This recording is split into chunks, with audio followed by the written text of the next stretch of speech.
¿Qué enseña la Biblia? Una presentación de Predica la Palabra. ¿Qué enseña la Biblia sobre los requisitos para ser pastor? Por principio de cuentas, es necesario saber quién es un pastor, cuáles son las cualidades que debe poseer, y cuáles los requisitos que debe llenar para poder desempeñarse en el oficio de pastor. El llamado al obispado, pastor o anciano de la iglesia, debe venir de Dios, no de los hombres, y la forma en que se manifiesta es en el anhelo honesto y sincero puesto en el corazón de un hombre. No es simplemente anhelarlo, sino hacerlo por las razones correctas, no por lucro, no por fama o prestigio, no por autoexaltación o vanagloria y no para enseñorearse de los demás. Debe ser un anhelo de servir a Dios y a su iglesia, no importando el costo, el esfuerzo ni el sacrificio, estar dispuesto a renunciar a todo y tener claro que es un compromiso de por vida, no es un empleo temporal y no es circunstancial. Pero es necesario, nos dice Dios por medio de Pablo, que quien anhele servir a Dios tenga ciertas cualidades morales que lo hagan apto para dicho servicio. Es necesario que el hombre que anhela servir a Dios como pastor o líder sea irreprensible, esto es, libre de toda acusación o reproche, no solo dentro de la iglesia, sino fuera de ella. El guardar su testimonio es vital para un pastor o líder, su vida debe ser congruente con la fe que afirma guardar. No se refiere a que sea perfecto, ningún hombre lo es, se refiere a que no hay nada que pueda ser señalado en el que traiga reproche a su vida, a la iglesia y a la fe. Tanto en su carácter como en su vida el pastor o líder debe ser ejemplo, y aunque el estándar es el mismo para todos los creyentes, santidad, en la vida del pastor o líder no se admite que exista causa de reproche o acusación alguna, pues esto lo inhabilita para el servicio. No hablamos de falsas acusaciones, sino de acusaciones o reproches fundados en pecado continuado y habitual o en una doble vida. Un pastor o líder espiritual, que es descubierto en falta, recibe el perdón de Dios si se arrepiente genuinamente y debe ser reintegrado a la comunión de la iglesia, pero no debería ser reinstalado en el lugar de liderazgo, ya que esto es bajar el estándar bíblico e ir en contra de la palabra de Dios, pues él ha dejado de ser irreprensible. No se trata de que un pastor no pueda caer en pecado o que posea santidad perfecta, pues esto es imposible, se refiere a que no debe tener el pecado como forma habitual de vida, es decir, que practique habitual y continuamente un pecado específico y muestre arrepentimiento hasta el momento de ser descubierto en falta. También es necesario que sea marido de una sola mujer, el original en griego no habla de marido, sino hombre de una sola mujer, esto no se refiere al estado civil o marital de la persona, sino a su carácter moral. No se refiere a que no sea bígamo o polígamo, de otra forma ni siquiera sería creyente, mucho menos pastor o ministro. Hombre de una sola mujer quiere decir que en su mente y corazón es fiel a quien es o será su esposa. No se refiere solamente a quienes sean casados, de otra manera Pablo estaría descalificado para el ministerio, pues nunca se casó. En un hombre soltero, hombre de una sola mujer, implica ser alguien que no daña su testimonio ni su tiempo en relaciones pasajeras, sino que está definido en lo que desea, sabe esperar el tiempo de Dios, y llegado ese momento sabe honrar a su pareja. No es estatus o circunstancia, es actitud y carácter moral. La idea no es que permanezca soltero para siempre, a no ser que verdaderamente tenga el don de continencia, lo que estoy indicando es que puede iniciar su trabajo como pastor, sin que el ser soltero lo invalide para el cargo. Hay quienes van al extremo de decir que si un pastor no tiene hijos no puede ser pastor, puesto que la Escritura dice que tenga a sus hijos en obediencia y temor al Señor. Pero hay pastores que Dios no les ha concedido ser padres y sin embargo cumplen con todos los otros requisitos. Por otra parte, hay muchos hombres que son casados y con hijos y usurpan el puesto de pastor, pues no son aptos para enseñar o fallan en cumplir con los requisitos de carácter moral como no ser amadores de ganancias deshonestas. Definitivamente lo mejor para todo hombre es casarse y no estar solo, el matrimonio es una bendición de Dios y la palabra dice que quien haya esposa, halla el bien y alcanza la benevolencia de Dios, Proverbios 18:22. También nos dice que debe ser sobrio.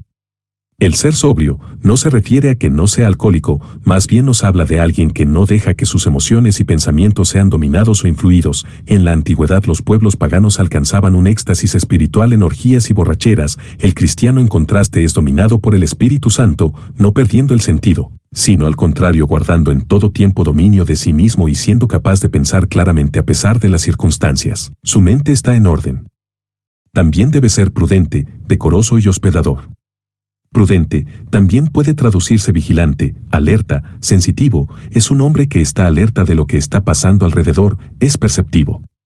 Decoroso, o de buen comportamiento, que tenga su vida en orden, una mente ordenada, produce una vida ordenada, como todo en su mente está en el lugar correcto, todo en su vida lo está también. Hospedador, que ama y atiende a los extraños, no nos habla de servir a sus amigos cercanos, pues todo el mundo hace eso, sino de abrir su corazón, su hogar y su vida a los necesitados. El pastor no es una persona privada, es pública, abierta a todos los que están en problemas o necesidad. El pastor o ministro no es alguien que se coloca en una posición inalcanzable o inaccesible, es, o debería ser, alguien que está abierto y sensible a las necesidades de los demás.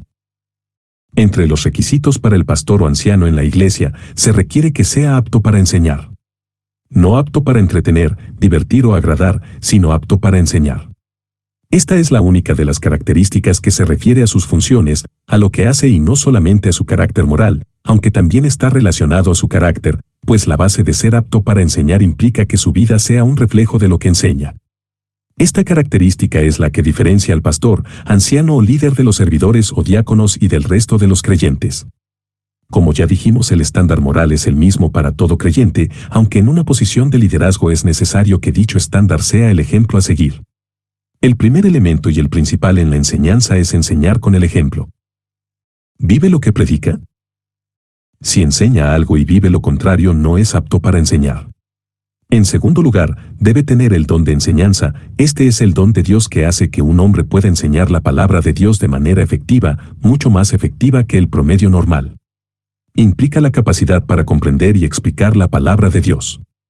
No se trata de ser un buen orador y captar la atención de los oyentes, tampoco de ser un humorista para entretenerlos, se trata de poder comunicar efectivamente la verdad de Dios. No se trata de ser hábil para elaborar alegorías complicadas con la palabra, sino de explicarla de manera clara y aplicable, para que las vidas de los oyentes puedan ser transformadas y no solamente impresionadas por pretendido conocimiento y abundancia de palabras. Es importante hacer notar que el verdadero maestro enseña y predica la palabra, no información sacada de documentales, no psicología, no el libro o la película de moda, sino la palabra de Dios. No solamente predica la palabra de Dios, sino toda la palabra de Dios, es decir, no solamente aquello que los oyentes desean escuchar, sino lo que necesitan y deben escuchar. Es fiel a Dios en su prédica y en su enseñanza, más que al gusto de los oyentes. Un indicativo de poseer el don de enseñanza es la necesidad constante de estudiar y edificarse de la palabra para poder enseñar y edificar a otros. Lamentablemente el estándar se ha bajado tanto que muchos hombres bien intencionados, o no, ocupan los púlpitos en las congregaciones sin conocer la Biblia y no son aptos para enseñarla, lo que es peor, no toman el tiempo para instruirse y suben a improvisar, tratando de darle un aire espiritual a su ignorancia voluntaria. Algunos se convierten en complacedores de hombres, y su mensaje va dirigido a agradar a los oyentes, diciéndoles lo que desean oír. Estos son los maestros que Dios, por medio de Pablo, advirtió que las personas con comezón de oídos amontonarían, pues son predicadores conforme a sus propias pasiones. No es necesario que un pastor se forme en un seminario teológico, aunque de ser posible es mejor. Lo que sí es necesario es que dicho hombre ame la palabra de Dios al punto de poder ser autodidacta, que invierta tiempo en leer, estudiar y aprender. Es necesario también que el pastor o ministro de Dios no sea dado al vino, como mencionamos antes, no nos habla de que no sea alcohólico, sino que no sea un bebedor. Su carácter debe ser controlado por el Espíritu de Dios, no por el vino. No puede hablar de libertad en Dios, siendo él mismo un esclavo de un pecado, llámelo vicio o mal hábito. No pendenciero, es decir, que no sea violento o agresivo, una persona que no puede controlar su carácter y responde con agresión, aunque sea verbalmente, ni siquiera es un creyente maduro, mucho menos podrá ser un pastor o líder. No se refiere solamente a violencia física, sino también verbal o de palabra, es necesario que el hombre de Dios tenga dominio propio. No codicioso de ganancias deshonestas, sino amable, apacible, no avaro. El hombre que aspira a servir verdaderamente a Dios, no puede albergar codicia o avaricia en su corazón. Un verdadero servidor de Dios sirve a los demás, no se sirve de ellos.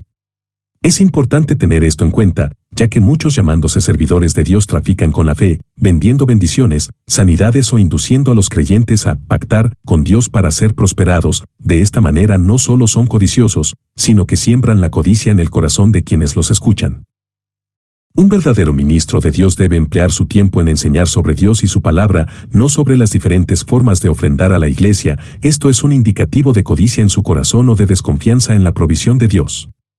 El énfasis de un predicador debe ser el evangelio de salvación, no de prosperidad, debe ser el reino de Dios, no un reino terrenal, y debe ser el gobierno de cada uno sobre sus propias pasiones y pecados, no el gobierno sobre ciudades o países.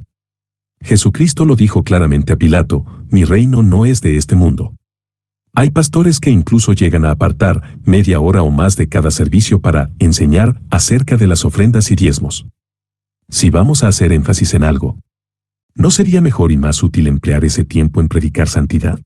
Gran parte de las personas que se identifican como cristianos viven sumergidos en el entretenimiento, películas y series de televisión seculares, muchas de las cuales exaltan y presentan el pecado como algo normal. De esta cuenta, esas personas no tienen una cosmovisión cristiana y aceptan como normales pecados que Dios condena, como la homosexualidad, el aborto y el lenguaje vulgar. Ante esta situación, resulta claro que no es precisamente de los diezmos y las ofrendas que ellos necesiten escuchar por media hora en cada servicio. El pecado debe ser confrontado, y esa es obligación del pastor y los ancianos de cada congregación. No podemos pagar por la indulgencia de vivir en el sistema pecaminoso del mundo, y el verdadero pastor no debería tomar sobornos para permanecer callado y no incomodar a quienes se congregan a escucharlo. La Biblia nos habla de que la bendición de Dios viene a través del trabajo, de ser diligentes y de reconocer a Dios en todos nuestros caminos, no a cambio de ofrendar y pactar. Dios no vende sus bendiciones. El precio por nuestra reconciliación con Él era tan alto que fue necesario que enviara a su propio Hijo a morir en nuestro lugar para ofrecernos por gracia, lo que nosotros nunca podríamos comprar ni pagar. Dios nos ofrece gratuitamente el don de la salvación y reconciliarnos con Él, solamente por fe en su Hijo Jesucristo. Siguiendo con los requisitos, también es necesario que gobierne bien su casa, que tenga a sus hijos en sujeción con toda honestidad, pues el que no sabe gobernar su propia casa, ¿cómo cuidará de la iglesia de Dios? Uno de los requisitos del hombre que aspira a servir a Dios como pastor o líder es que sepa gobernar bien su casa. Esto no solo implica que sabe ejercer su autoridad como padre y esposo, que ha sabido instruir y guiar a sus hijos en los caminos del Señor, sino que además sabe cómo manejar sus finanzas, honestamente, y sus relaciones.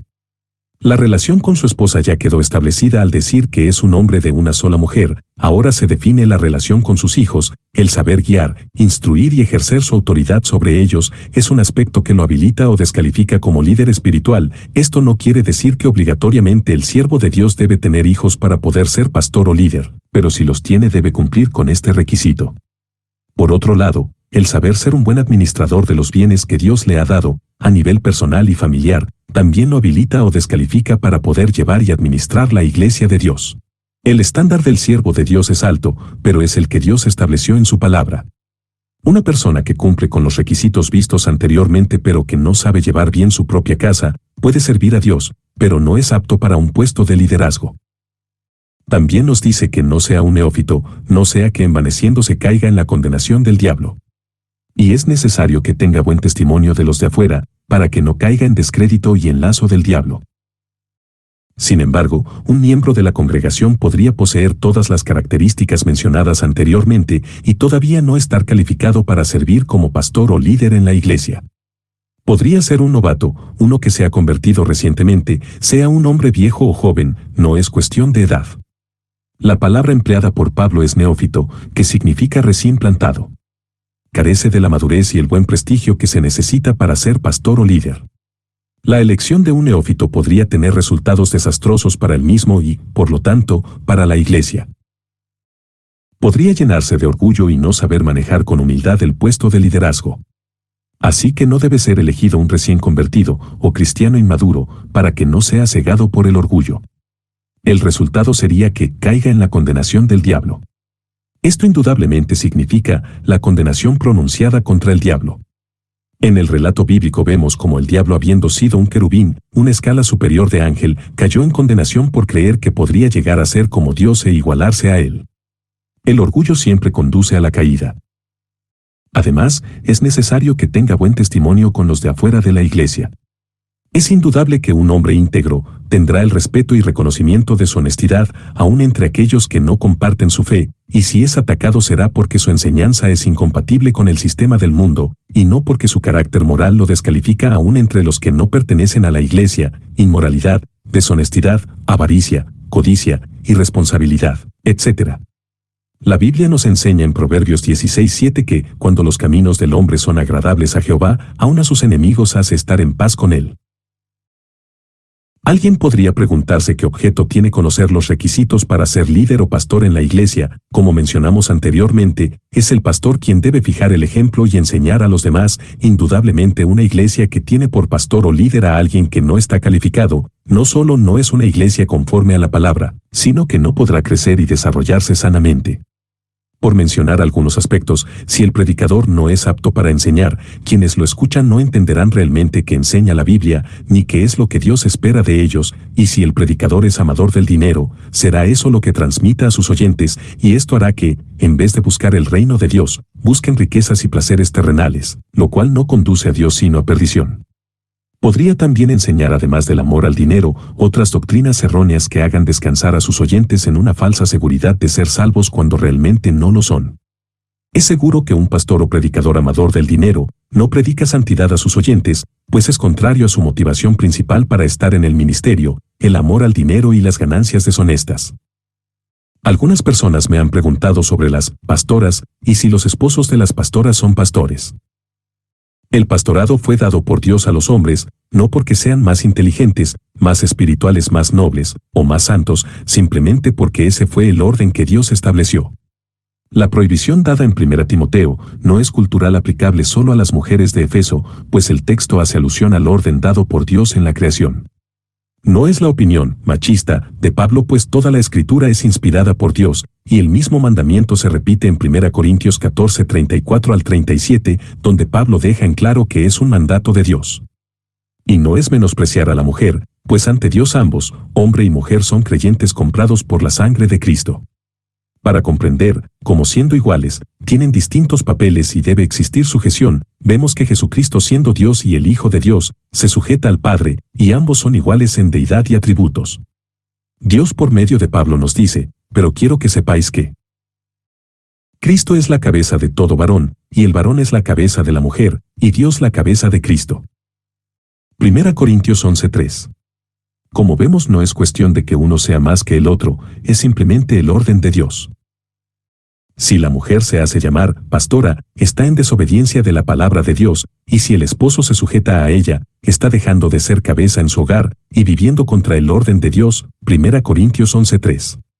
Por otra parte, si el esposo es un pastor verdadero, su esposa es la esposa del pastor, y él, como pastor, debe ser apto para enseñar la palabra, lo que significa que conoce y entiende la Biblia y sabrá que su esposa no es pastora. La esposa de un doctor no es doctora, la esposa de un presidente o primer ministro no toma el título del cargo de su esposo, ni la esposa de Pedro fue llamada apóstola en la Biblia. Los requisitos no son puestos por los hombres sino claramente dados por Dios en su palabra. Hay personas que de manera bien intencionada obedecen a su propio corazón y obtienen resultados positivos desobedeciendo a Dios, pero vemos un ejemplo claro en las Escrituras que Dios no se agrada de eso. Dios le dijo a Moisés que le hablara a la roca en el desierto para que diera agua. Moisés la golpeó, y el agua brotó. Vemos que Moisés obtuvo resultados positivos aún desobedeciendo lo que Dios dijo, pero Dios no se agradó de él. Y como consecuencia Moisés no entró a la tierra prometida. Números 27 al 13 y Deuteronomio 32:51. El indicativo de amar a Dios es obedecer su palabra, no nuestro corazón. Algunas personas se enojan y se ofenden al escuchar sobre los requisitos para ser pastor en una congregación. Algunos presentan erróneamente el pasaje de Mateo 7:1, no juzguéis. Pero si alguien tiene un problema con los requisitos que Dios estableció en su palabra, su problema no es con Pablo por haberle escrito a Timoteo sobre dichos requisitos, pues lo hizo bajo inspiración del Espíritu Santo. Tampoco su problema es conmigo por presentar este estudio, sino con Dios. Todo empleador tiene el derecho de colocar requisitos para el puesto que ofrece, y los aspirantes deben cumplirlos. ¿Cuánto más derecho tiene Dios de establecer requisitos para quienes cuidan de su rebaño? Nadie pretendería ocupar un puesto de cirujano en un hospital o de juez en un tribunal sin cumplir con los requisitos para el cargo. ¿Es acaso menos importante el trabajar para Dios? Definitivamente no. Si usted desea servir a Dios como pastor o anciano, buena cosa desea, pero es necesario que cumpla los requisitos para el cargo y que sirvamos a Dios como Él lo establece en su palabra. Al final de cuentas es su iglesia, la de Dios, y son sus ovejas, no las nuestras. Bendiciones. Esta fue una presentación de Predica la Palabra, publicada originalmente el 27 de enero de 2019.